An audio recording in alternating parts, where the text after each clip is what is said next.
Power 106, good morning to you. Well, it would help if I turned on my microphone. Once again, every Friday, got the burrito stuffed in your mouth and you just don't pay attention. I wasn't paying attention at that point in time, but today is Friday. It's a Florida Man Funny with BoLio in the studio with us today. Good morning to you, sir. Good morning, and it's a Fishy Friday already. It is. It's been rather interesting, especially these past few days. Always. And then in Florida, it's always an interesting few days. It doesn't matter when. You'll get to go to Florida here in a couple of weeks. Oh, yes. And we're actually, in 2 weeks, we're going to do Florida Man Friday live from Orlando. That's going to be funny.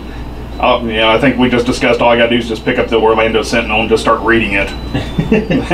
What you got in store for us today, sir? Well, when I said it was a Fishy Friday, I wasn't lying. A man reports his motorcycle stolen to his wife to hide his plenty of fish affair.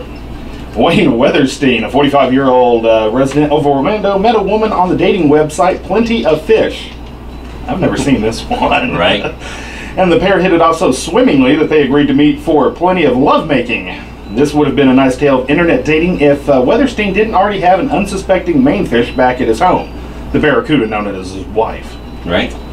So he was running late after his hookup and decided he needed an alibi, so naturally he reported his motorcycle stolen to provide one. Good idea.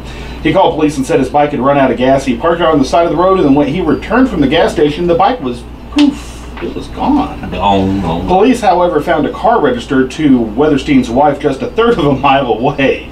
When they confronted Weatherstein, he admitted he had made up the tale of the stolen bike, so he'd have a story to tell his wife about why he was late coming home. Was it worth it? Was it really worth it, Wayne? Probably not. How much jail time did he get? Doesn't say yet, but in Florida, he's probably looking at about 30 to 60 days in the pokey. Nice. I hope it was worth it for plenty of fish.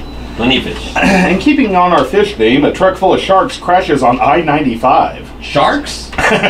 Sharks. I can't tell you when the last time I saw an 18-wheeler full of sharks was, but obviously it happens in Florida. You know, sharks are not supposed to take over Florida's highways until the great global warming crisis of the year 2075, but apparently 4 of the fish were cruising along I-95 in a semi when a tire blew and sent the big rig careening into some trees. Now, I will point out one of the sharks was killed. So, oh, they were alive? Yeah, they were alive. Oh, wow. They were living. To be clear, the sharks themselves were not driving. Just want to make sure we get that out there. The reef sharks, each about 5 feet long, were being transported from Marathon down in the Florida Keys to an aquarium in Coney Island, New York. So they didn't even make it out of Florida. Accident happened right outside of Miami, and aside from the dead shark, no one else was seriously injured, and the 3 remaining sharks were transported to SeaWorld until a new truck could take them to their final destination. So you can go see the literal land sharks at SeaWorld. Oh my goodness, you get to go witness all that live in living color for yourself. I may not want to come back. Sometimes crazy fits in with crazy real well. Very well. It's the Florida Man Funny with BoLio right here on Power 106. It's 54 after 7 o'clock. Good morning.